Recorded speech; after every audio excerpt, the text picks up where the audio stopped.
Bapa yang baik, kami bersyukur buat segala kemurahan dan kebaikan Tuhan yang Tuhan berikan dalam hidup kami. Kami mau meninggikan nama-Mu, memuji Engkau, menyembah Engkau. Terima kasih Bapa, mari Roh Kudus Engkau pimpin kami. Terima kasih Tuhan, haleluya.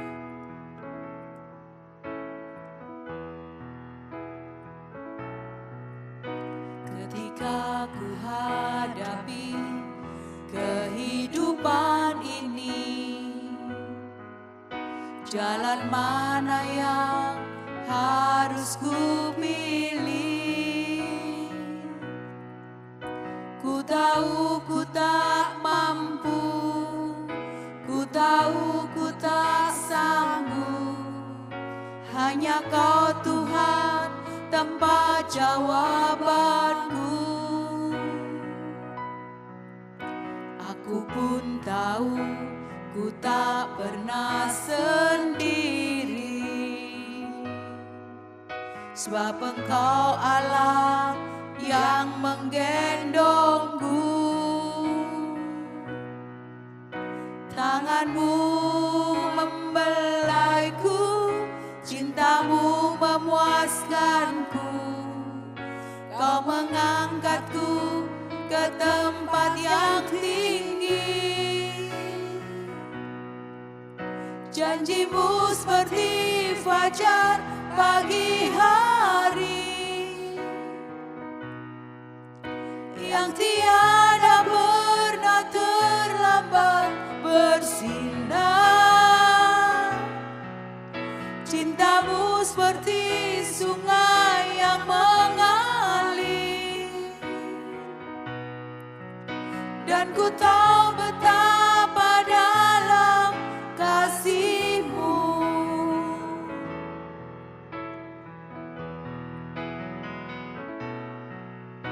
Ketika ku hadapi kehidupan ini, jalan mana yang harus ku pilih? Ku tahu ku tak mampu, ku tahu ku tak sanggup. Hanya Kau Tuhan tempat jawabanku. Aku pun tahu ku tak pernah sendiri, sebab Engkau Allah yang menggendongku. Tangan-Mu membelaiku, cinta-Mu memuaskanku. Kau mengangkatku ke tempat yang tinggi. Janji-Mu seperti fajar pagi hari, yang tiada pernah terlambat bersinar. Cinta-Mu seperti sungai yang mengalir, dan ku tahu betapa dalam kasih-Mu.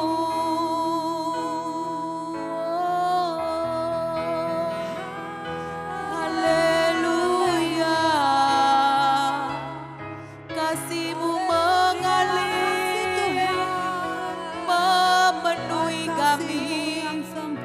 Haleluya, mengalir, mengalir,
namamu, Yesus.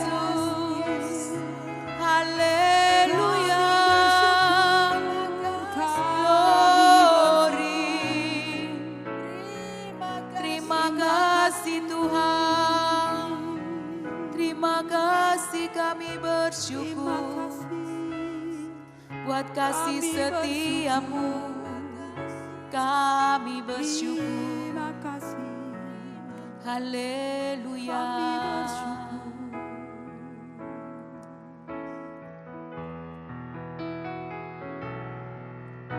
Janjimu seperti fajar pagi hari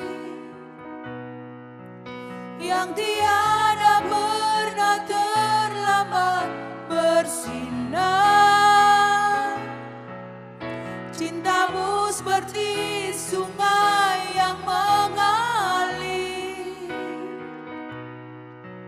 dan ku tahu betapa dalam kasih-Mu, dan ku tahu betapa dalam kasih-Mu,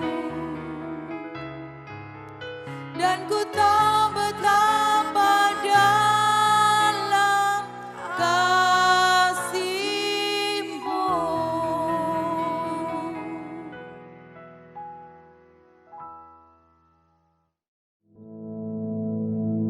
Our Father, which art in heaven, hallowed be thy name. Thy kingdom come, thy will be done in earth as it is in heaven. Give us this day our daily bread, and forgive us our debts, as we forgive our debtors. And lead us not into temptation, but deliver us from evil. For thine is the kingdom, and the power, and the glory, forever. Amen.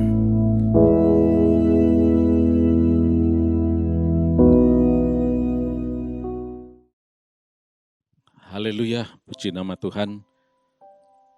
Mari, pagi hari ini kita terus merenungkan hidup kita, merenungkan firman Tuhan, merenungkan betapa Tuhan itu baik, dan biarlah kita selalu bersyukur kepada Dia. Nah, saat ini kita akan lihat sebuah contoh bagaimana kehidupan orang yang tahu bersyukur kepada Tuhan, ya. Untuk itu saya ajak saudara membaca di dalam kitab Daniel, pasal yang pertama. Sebetulnya kita bisa baca mulai ayat yang pertama, tapi mungkin supaya tidak terlalu banyak, kita langsung saja ayat yang ketiga. Lalu raja bertitah kepada Aspenas, kepala istananya, untuk membawa beberapa orang Israel yang berasal dari keturunan raja dan dari kaum bangsawan, yakni orang-orang muda yang tidak ada sesuatu celah, yang berperawaan baik, yang memahami berbagai-bagai hikmat, berpengetahuan banyak, dan yang mempunyai pengertian tentang ilmu, yakni orang-orang yang cakap untuk bekerja dalam istana raja, supaya mereka diajarkan tulisan dan bahasa orang Kasdim. Dan raja menetapkan bagi mereka pelabur setiap hari dari santapan raja dan dari anggur yang biasa diminumnya. Mereka harus dididik selama 3 tahun, dan sesudah itu mereka harus bekerja pada raja. Di antara mereka itu ada juga beberapa orang Yehuda, yakni Daniel, Hananya, Misael, dan Asaria. Ayat 7, pemimpin pegawai istana itu memberi nama lain kepada mereka. Daniel dinamanya Beltsasar, Hananya dinamanya Sadrach, Misael dinamanya Mesach, dan Azaria dinamanya Abednego. Daniel berketetapan untuk tidak menajiskan dirinya dengan santapan raja dan dengan anggur yang biasa diminum raja. Dimintanyalah kepada pemimpin pegawai istana itu, supaya ia tak usah menajiskan dirinya. Maka Allah mengaruniakan kepada Daniel kasih dan sayang dari pemimpin pegawai istana itu. Tapi berkatalah pemimpin pegawai istana itu kepada Daniel, Aku takut kalau tuanku raja yang telah menetapkan makanan dan minumanmu berpendapat bahwa kamu kelihatan kurang sehat daripada orang-orang muda lain yang sebaya dengan kamu, sehingga karena kamu aku dianggap bersalah oleh raja.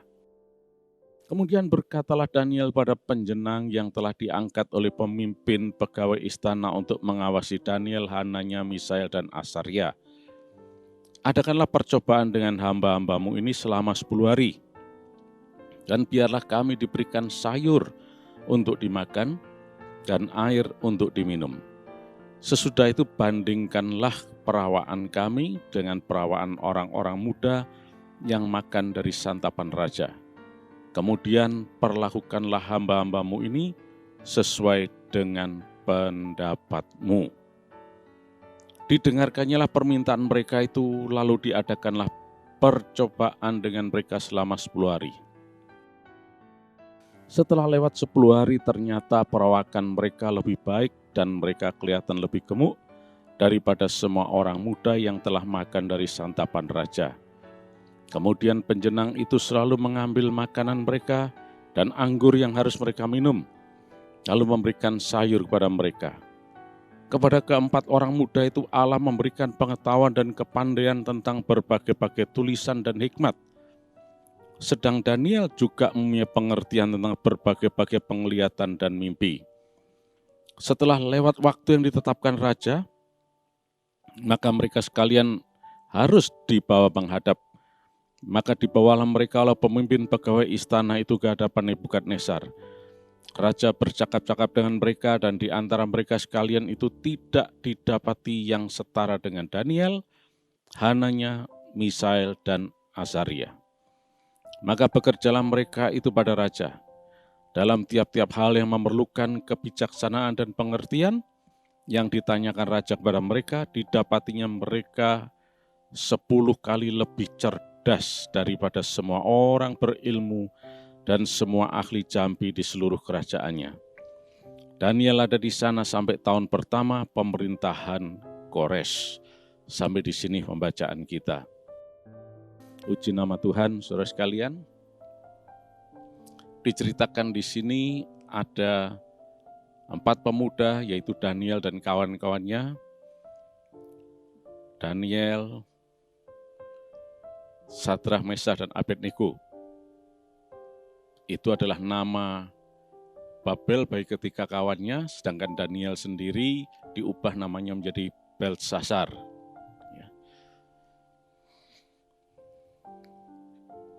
Keempat pemuda ini merupakan kandidat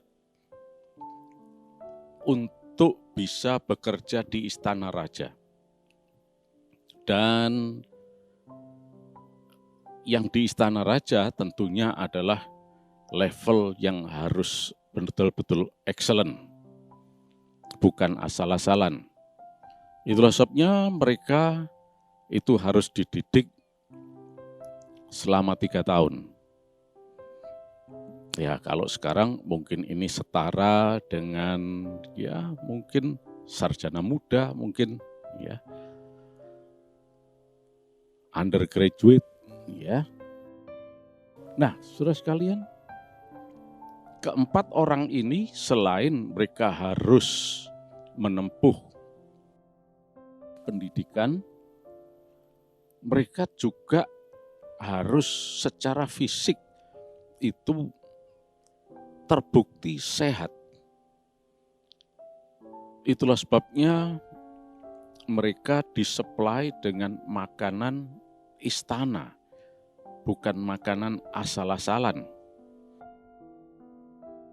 Dengan anggapan bahwa makanan istana ini adalah makanan yang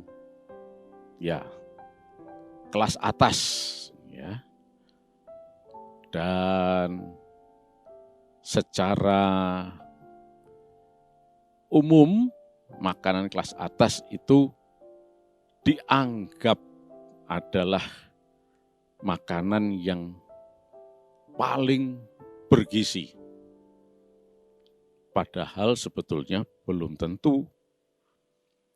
Karena gizi itu tidak tampak kasat mata. Gizi itu terkandung di dalam makanan-makanan yang kita konsumsi.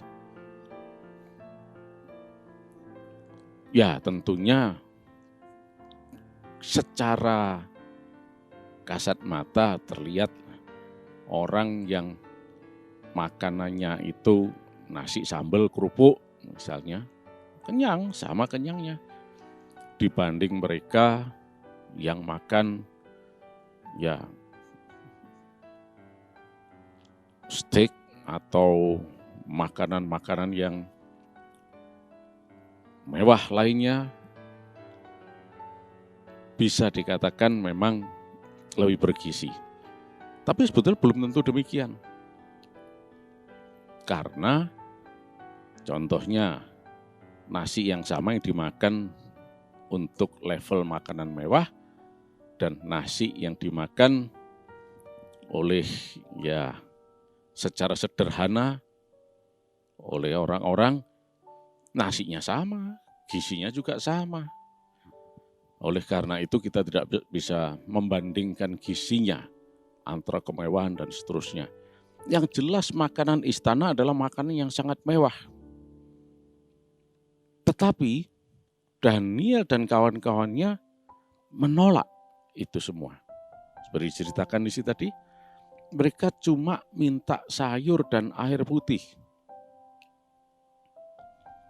Dan ternyata setelah 10 hari dicek perawaan mereka secara fisik lebih istimewa dibanding mereka yang makan makanan raja. Ya, kita tahu secara nutrisi, sayur, air, itu memang kaya dengan nutrisi. Dan kita harus suka makan sayur. Mungkin mereka tidak mau minum air. Wah, air itu murahan. Kita minumnya ya yang manis-manis dan seterusnya. Ya, oke-oke saja, tapi kelebihan gula di dalam tubuh manusia itu akan mendatangkan problem. Nah, itu akan mempengaruhi mekanisme tubuh ini, ya, termasuk cara berpikir dan sebagainya. Karena berlebihan. Tetapi kalau kita mempunyai nutrisi yang baik, maka kinerja tubuh dan juga secara fisik, performance-nya akan berbeda. Itu di satu sisi. Di sisi lain, disebutkan tadi mereka tidak mau menajiskan diri dengan makanan istana. Karena betapapun bagaimanapun juga, mereka tahu bahwa makanan ini adalah makanan yang sudah dipersembahkan kepada dewanya dulu. Nah, selain juga makanan-makanan yang tidak diizinkan dimakan oleh Torah. Nah, Daniel dan kawan-kawannya lebih memilih untuk menghindari semuanya itu. Saudara sekalian, di sini kita lihat bagaimana kehidupan orang yang betul-betul tahu bersyukur. Ada makanan mewah, makanan istana, ada makanan yang sederhana, cuma sayur, air saja. Orang yang tahu bersyukur,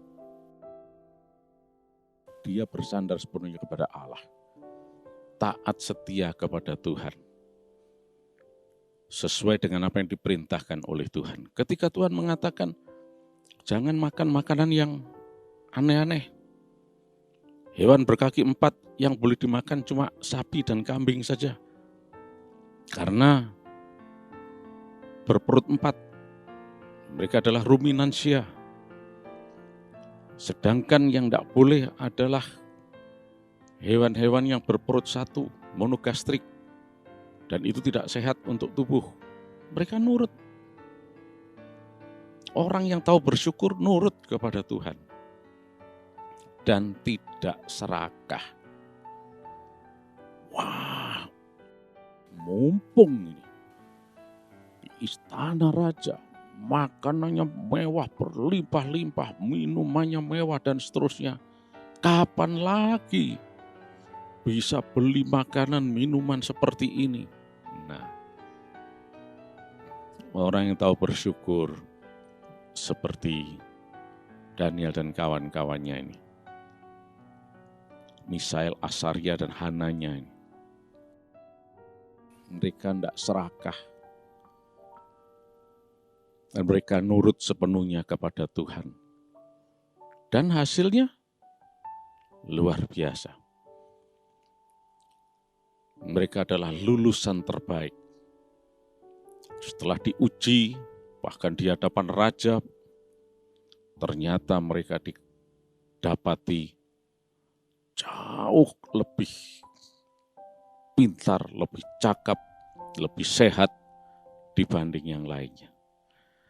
Nah, itulah sebabnya saudara sekalian, mari saat ini kita belajar dari Daniel dan kawan-kawannya ini untuk selalu bersyukur, yaitu selalu nurut kepada Tuhan dan tidak emosional alias serakah.